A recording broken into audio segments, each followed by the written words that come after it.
अस्सलाम वालेकुम दोस्तों। जून 2018 से अप्रैल 2022 तक हम बहुत सारी इस्तिलाहात सुनते रहे। उसमें आपने सुना होगा hybrid martial law, civilian hybrid हुकूमत, civil martial law, puppet regime, selected और सिलेक्टर्स, अंपायर, न्यूट्रल और PMLN और PPP, एंटी एस्टेब्लिशमेंट जमातें हैं। ये वो बातें हैं जो हम तकरीबन 4 बरस तक सुनते रहे, और इस तमाम गुफ्तगू का मकसद GHQ को, यानी जनरल हेड क्वार्टर को, मुसल्लह अफवाज का जो मरकज़ है, उसको एक लिहाज से बदनाम करना था। किरदार कुशी थी एक तरफ कि वो सियासी उमूर में मुदाखलत करते हैं, दूसरी तरफ PTI की हुकूमत की बदनामी भी था। यानी ये कहना कि PTI फ़ौज के ज़ोर पे इक़्तिदार में आई। तो इस तरह ये तकरीबन पौने 4 साल तक ये मुख्तलिफ़ इस्तिलाहात हम सुनते रहे। मुनाफ़क़त और मसलियत पसंदी का एक तूफ़ान खड़ा था, और PTI और GHQ के दरमियान ख़ारजा उमूर पे, दाखिला उमूर पे ताउन को बार बार हाइब्रिड निज़ाम का नाम देकर इसको बेतौकीर करने की कोशिश की जाती रही। अब बिलावल भुट्टो ज़रदारी ने मसलन दिसंबर 2019 और फिर नवंबर 2020 के दौरान 2 जलसों में, पिंडी में एक जलसा था, फिर पेशावर में जलसा था, उन दोनों के दरमियान कमोबेश एक ही बात कही कि ये कठपुतली हुकूमत है और मौजूदा हाइब्रिड हुकूमत, नालायक हुकूमत की मौजूदगी में हम आवाम को तन्हा नहीं छोड़ेंगे। मुनाफ़क़त के इस तूफ़ान ने नई हदें उस वक्त छुईं जब 9 अप्रैल 2022 को इमरान ख़ान के मुबैना सिलेक्टर्स ने ऐसे हालात पैदा किए कि वो शहबाज शरीफ की क़यादत में PDM हुकूमत बनने का सबब बन गए। 4 महीने होने को हैं, मगर कमाल है मसलियत पसंदी और दोगलेपन की। वो लोग सियासतदान, दानिश्वर, सहाफ़ी, एंकर्स जो हाइब्रिड निज़ाम की गर्दान करते नहीं थकते थे, आज मौजूदा हुकूमत की गवर्नेंस और सियासी निज़ाम के हाइब्रिड पहलू पर मुकम्मल तौर पे ख़ामोश हैं। लेकिन सिर्फ खामोशी ही नहीं है, इस निज़ाम का मुकम्मल दिफा भी कर रहे हैं। जनाब, मैं इसको कहूँगा ये है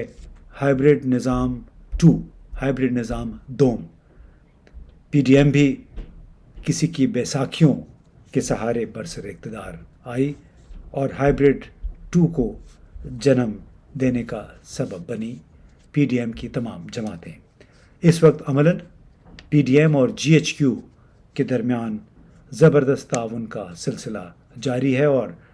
मारूफ सहाफ़ी नजम सेठी साहब ने तो अपने एक वीलॉग में यहाँ तक कह दिया कि गुज़िश्ता चंद हफ़्तों के दौरान पाकिस्तान के दिवालिया होने का जो शोर मचाया जा रहा था, उसमें भी PDM और GHQ साथ साथ कदम मिला के चल रहे थे। ऐसा ताउन कभी देखने में नहीं आया इससे पहले जिसमें फ़ौज और इसके सरबराह जनरल बाजवा पेश हों। सैलाब की तबाहकारियों से बहाली, मुतासरीन की खिदमत और दोबारा आबादकारी में जनरल बाजवा वज़ीर आज़म शहबाज शरीफ के शाना बशाना, अगर नहीं तो उनको पीछे भी उन्होंने नहीं छोड़ा, बल्कि उससे शायद 2 कदम आगे भी हैं।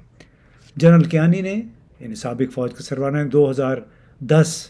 के सैलाबों में जो किरदार अदा किया, वही किरदार इस वक्त जनरल कमर जावेद बाजवा अदा कर रहे हैं। अब मुलाहिज़ा कीजिए, ये सैलाब से मुतासरा इलाकों के दौरे के बाद 2 मौक़े पे फ़ौज के सरबराह ने प्रेस से बाकायदा गुफ्तगू भी की। फ़ौज के सरबराह जनरल बाजवा मुल्क के माली वसाइल से भी, माली ज़रूरियात से भी लाताल्लुक़ नहीं रहे हैं, और वज़ीर ख़ारजा से ज़्यादा अमली किरदार उन्होंने अदा किया जब सऊदी अरब, मुत्तहिदा अरब इमारात की हुकूमत, अमेरिका और IMF से उन्होंने अपीलें की कि पाकिस्तान के लिए जो $1 अरब के कर्ज़े का पैकेज दिया जाना है, उसका ऐलान जल्द अज जल्द करें, क्योंकि इसके दौरान रुपए की बहुत बेकदरी हुई, माली जो मंडियाँ थी वो भी अदम इस्तेहकाम का शिकार रहीं, और ख़ुद जनरल बाजवा ने ان دوست ممالک سے اور IMF سے اپیل کی کہ پاکستان کے لیے قرضہ جلد از جلد جاری کیا جائے۔ اب قصہ مختصر یہ ہے کہ خارجہ امور ہوں، دفاعی مسئلہ ہو، اقتصادی اور مالی امور ہوں، جنرل باجوہ اور GHQ لیڈ کرتے دکھائی دے رہے ہیں۔ اب جنرل باجوہ نے جیسے یہ بھی کہا ہے کہ جس طرح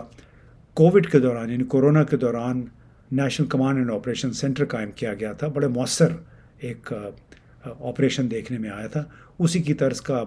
دوسرا سینٹر بنایا گیا ہے جہاں سے سول اور فوجی حکام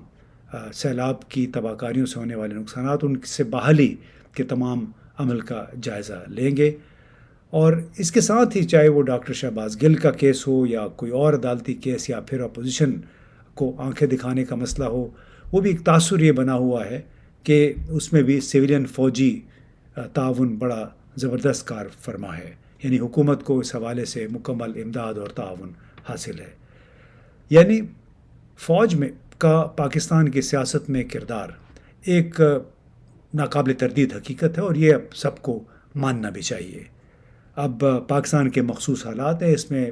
ابتدا ہی سے فوج براہ راست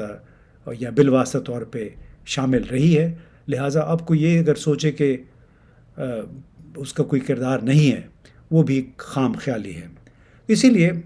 آپ نے دیکھا ہوگا کہ مسلح افواج نے سیلاب سے متاثرہ افراد کے لیے عطیات وغیرہ جمع کرنے کے لیے حکومت کی اجازت سے ایک بینک اکاؤنٹ بھی کھول لیا جہاں پہ آپ چندے بھی دے سکتے ہیں۔ مختصر بات یہ ہے کہ اگر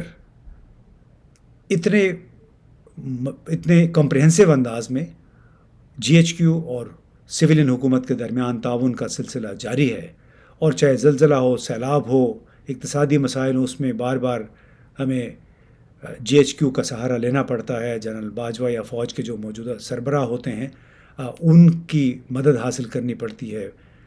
تو ہمارے صحافی حضرات، دانشور، سیاستدان جو ایک دوسرے کے خلاف ایک دوسرے کو فوج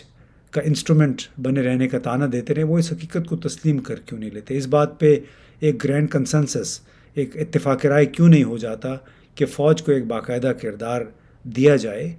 کیونکہ وہ زیادہ منظم ہے، زیادہ طاقتور ہیں اور وہ رہنمائی سویلین حکومت کی بہتر کر سکتے ہیں، جیسے NCOC کے ذریعے کورونا کے خلاف ہو یا بھی سیلاب میں بھی وہ پیش رہے۔ لہٰذا اس بات پہ میرا خیال جو مصلحت پسندی اور دوغلا پن ہے، اس سے نکل کے ہم تمام پاکستانیوں کو یہ قبول کر لینا چاہیے کہ فوج کا کردار ناقابل حقیقت ہے، اور اس کو کوئی باقاعدہ شکل دے کے اس بحث کو ہمیشہ کے لیے ختم کر دیا جائے کہ فوج نے سیاسی معاملات میں مداخلت کی یا نہیں کی۔